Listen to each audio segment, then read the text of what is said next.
Hello, ladies, gentlemen, and Gothamites. It is I am Mighty Sophia here to break down for you guys yet another episode. So we are on the Red Hood this week.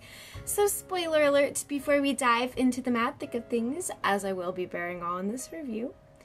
And without further ado, let us get into it. So I must say that I am quite relieved and very pleasantly surprised at how much I enjoyed this week's episode, and I really do hope that you guys feel the same. But if you don't, you are more than welcome to share your thoughts and feelings and whatever have you done in the comments, and we will chat there. But I realized as I was getting ready for this episode tonight that I was a little bit frightened as to what we would endure tonight after the sheer insanity of last week. And luckily they really dialed things back in a very refreshing way. And I think that what I really loved most about this week's episode in particular is that we have a renewed sense of focus on the city itself. And the whole introduction of the Red Hood gang is quite well done, and really they seem to arise as a response to this very broken socio-economic system. You know, what the Red Hood gang is actually doing, and the different variations of the Red Hood master have different ways of describing what it is exactly that they're doing, and you know, giving their mission statement as they're making it rain. But I think it's very fascinating to see how the this desperate rat race to become the Red Hood all kind of stems from this sense of desperation that these people don't have enough, and that they feel that if they step into these shoes, or into the headgear as it were, that they will have a leg up on the system that has beaten them down. And yeah, so, and of course I know that the writers knew this, and I think all of us, to some extent, were desperately looking for some hint or sign of the true Joker, especially those of us who believed that last week's little outing with Jerome was in fact a major red herring with a red head. Just about as big a diversion as they could possibly make. And now, if it is in fact true, as Bruno Heller stated, that the groundwork has already been laid for the Joker and things are in motion, it's hard to tell what exactly that really does mean.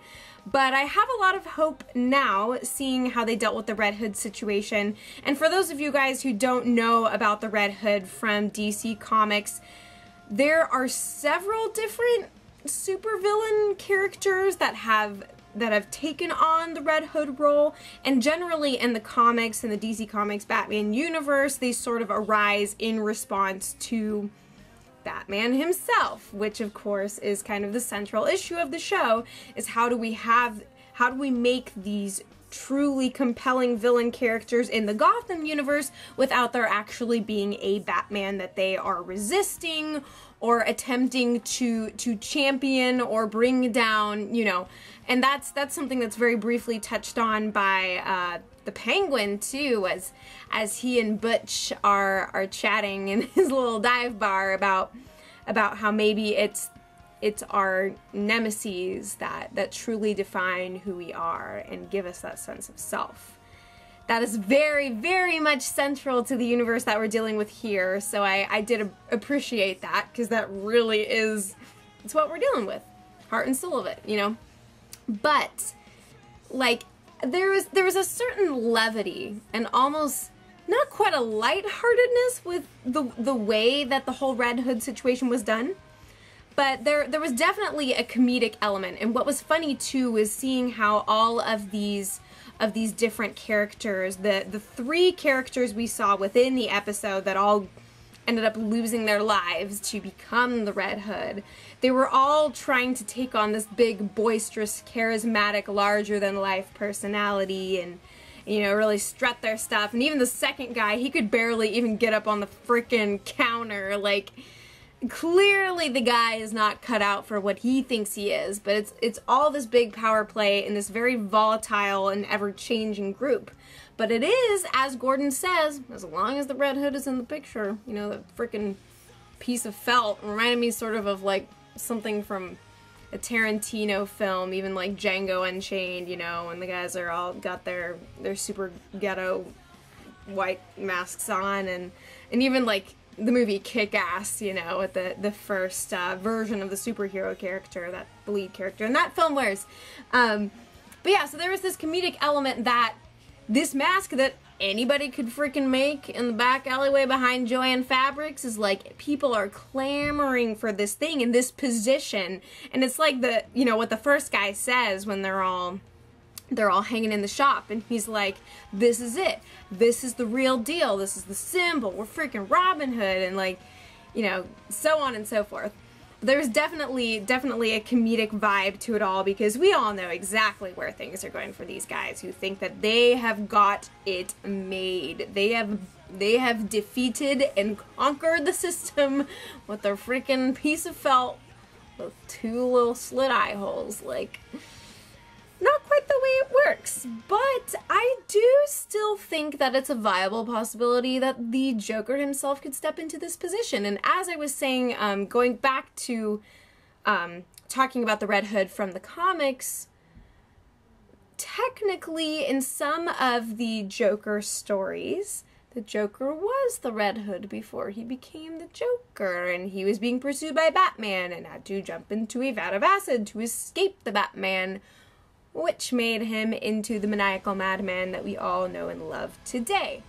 Now, also, there is, of course, the Killing Joke comic about, it's kind of an alternative Joker story that a lot of comic fans are majorly into, myself included, where basically the Joker kind of grows up and he's on his last line.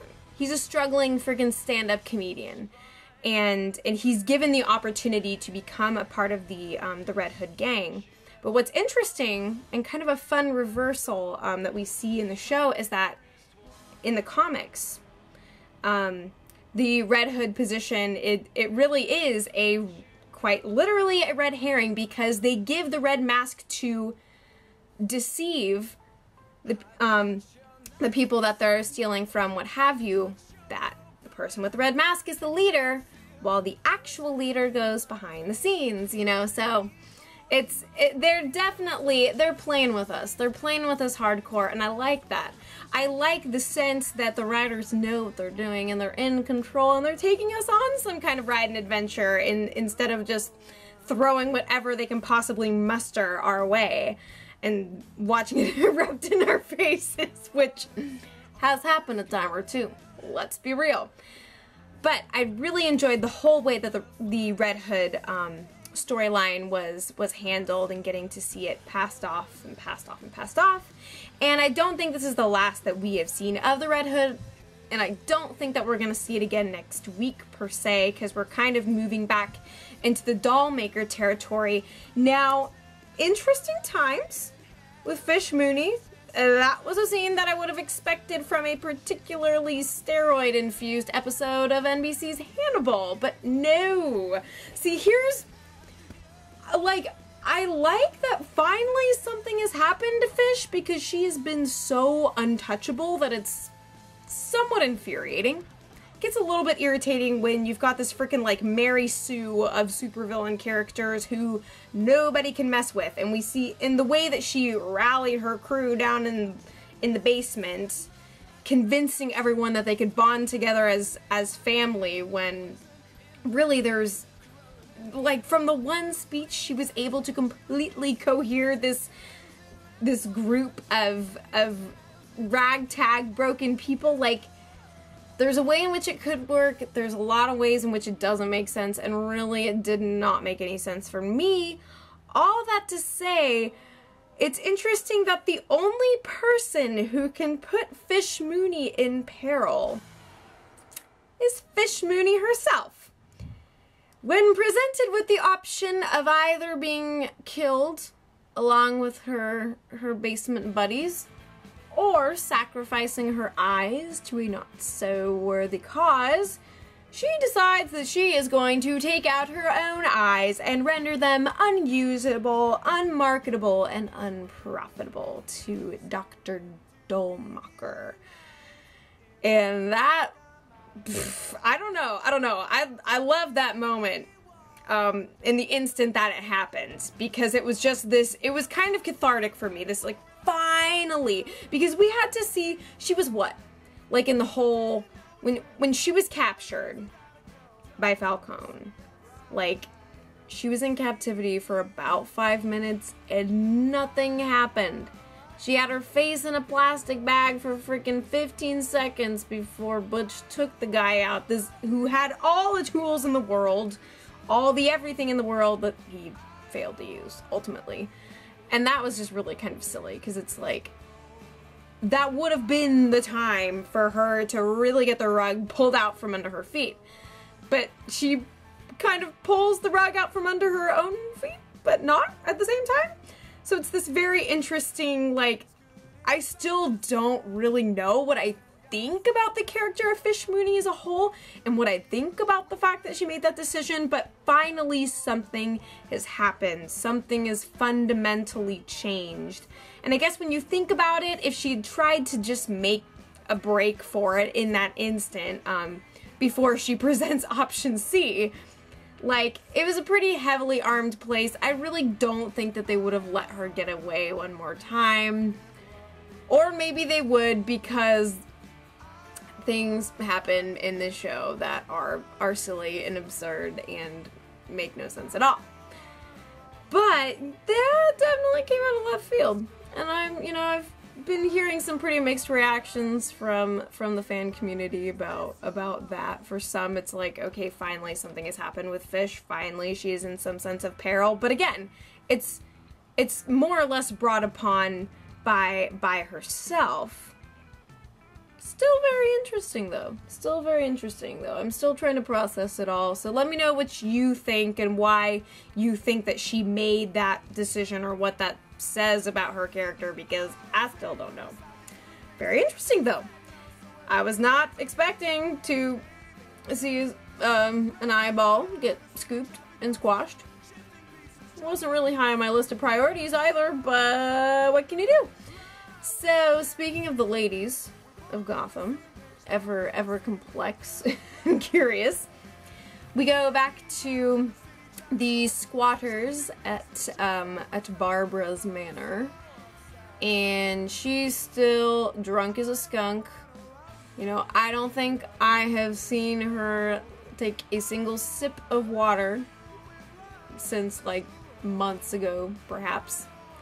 And anything that even remotely resembles water that is in a glass of hers is probably straight vodka, because that is just the state of affairs for Miss Barbara Keene. She is keen on not being sober, and so I thought that maybe they were trying to take her in the sympathetic direction of, like, you know, she's really down on her luck, and so are these girls, so she's kind of gonna help them, and she sort of wants them, but I don't really get the sense that she is trying to, she's not really in a position where she even really could be a role model if she wanted to. She's just kind of saying things and doing things, and they're there, and she doesn't really want them to leave, because then she'll have nobody. So she tries to play dress up with the street girls, and Pepper Potts, what am I thinking of? Gosh, Poison Ivy, freaking future Poison Ivy. My brain is descending. But, you know, she seems kind of into it, like, oh wow, you got all this nice stuff. And she's like, yeah, take whatever you want. And, you know, they're sort of trying to figure out, like, should we stay or should we go? But here's the thing, and here's the thing with Selena, is that she had the opportunity to settle down in a place of affluence when she was with Bruce. And she didn't take it. She had ample opportunity to make for herself a home with him, even, and he was quite taken with her and ready to let her really be a part of his life. And for her, that really just wasn't a form of life. I think she's very suspicious of handouts and people that try and treat her like a charity case, whether they're actually putting that forward or not, you know. That's the kind of life that she has lived. She's got street savoir-faire, you know. She knows how this stuff works. So Barbara attempts to give her this whole spiel about how beauty is your best weapon as a woman. It's sharper than any knife, and it's she gets burned right on back by Miss Selena, who fires back with a good old, well, what's beauty done for you lately, sweetheart? We dressed you all up and you walked in on your man with another lady. So, you know, score 1 for Gordon, score a zip for Barbs, and, you know, I think the statistics are very telling in the situation, sweetheart, but it just, that was really very strange. Definitely the ramblings of an intoxicated mind, attempting to feel like she's making some kind of difference in the world, but ends up getting called out on her own shit instead, which I appreciate, because somebody needs to. If I am ever going to not violently loathe this character, she needs to be called out time and time and time again until she finally gets a grip on herself and reality, because she is living in this fantasy world of in-betweens where she is neither brave enough, nor scared enough, nor this enough, nor that enough. She is just awash in her drinks, in her smokes, and she's just existing and attempting to do things, and then nothing works. And really, at this point, it's just getting very sad, and I don't really know what to do. But I am feeling quite good that she has really gotten things thrown back in her face lately. Hopefully that'll put her on a fresh path. Speaking of fresh paths, it's been interesting to see the progression of the Penguin, because he was on the climb to Kingpin Mountain. I mean, he was making his way. And now that he's finally in some formalized position of power, he really has none. And then there's Butch back from the dead, freaking brainwashed by Zaz, and he's undercutting the Penguin's authority, even though he's there supposed to serve him. It's been interesting to see Butch come back. I was quite puzzled as to why they would bother, but I'm kind of digging his character now, because he's not in the classic strong-arm henchman position anymore, and he and the Penguin both kind of express that they're ready to move forward. They're not going to be anybody's arm candy or holding anybody's umbrella but their own, if you know what I'm saying. So I think it's very necessary for us to see the Penguin this vulnerable at this point, because he was so rapidly progressing in his power, his status, that I think it would have been a little bit too fast for him to be sitting on top of the hill, you know. I certainly had expectations of that initially, but things have just changed so much, and when you've got like a 20 episode sprawl for their first season, like, gotta pace it out too, gotta do the logistics, and it seems that that's kind of what's being taken into account with what's happened with the Penguin. It's just strange to see this mastermind suddenly doesn't really have a plan. He's making very reactionary choices rather than remaining a step ahead, and it seems like, if anything, Butch is further ahead than even the Penguin right now. Quite strange to see, but maybe it's because he is lacking his ultimate nemesis, who is now lacking an eyeball. So, you know, we'll see if any eye for an eye stuff goes down with the two of them. But yeah, I definitely sense that Fish will be returning, and that will likely be another turning point for the Penguin. Once, like, the closer they are together, the more he, you know, puffs up his chest feathers and gets to work, if you know what I'm saying. But I think he's slowly but surely figuring out that having this club isn't just about making it what he wants it to be. It's all about earning respect from others, not just respecting himself and getting caught up in himself, because if he's not seeing the numbers, if Falcone isn't getting what he wants, if Morrissey isn't getting what he wants, he has to play the game. He's kind of stepped off of the chessboard, and he's looking at it, he's eyeballing it, he's pacing around it, and I think he's figuring out that it's time to take things in a new direction, slowly but surely, Yeah, so what we saw with Gordon and Bullock this week was really they were kind of focused in on everything with the Red Hood. Oh, also, of course, I really like the aspect of Alfred's friend, Reginald Payne, coming back from wherever he was, old war buddy. Definitely bringing a stormy vibe about him, but he was a very fascinating character. Kind of reminded me of like a soft Liam Neeson. I always welcome a soft Liam Neeson into my life. You know, you gotta take what you can get. But we could definitely see a major source of tension with his arrival. Alfred is very much attempting to kind of impart his life principles to Bruce. Granted, he's not controlling Bruce's life, but with the friendship that they have, he really wants to keep things in an okay place. And there's this sort of volatile element with Reggie coming back, and then, you know, that last night he gets kind of drunk and he's going on about the war stories. Alfred's trying to brush Bruce off before he hears anything. Things going on, and then ultimately it turns out that Reggie was planted by Wayne Enterprises to acquire the samplings of Bruce's private investigation. Not so private anymore. And Reginald seems to stand in a very interesting place, because he advises them, like, okay, Alfred's in the hospital. If you're gonna make a move, do it now, but really, why should you? You know, he got the opportunity to kind of bond with Bruce in a way. You know, bonding through violence, as is the way of things when it comes to Lil Wayne, I suppose. But yeah, that was really interesting too, how Alfred seems to be pushing back against the things that will ultimately kind of lead to who Bruce becomes.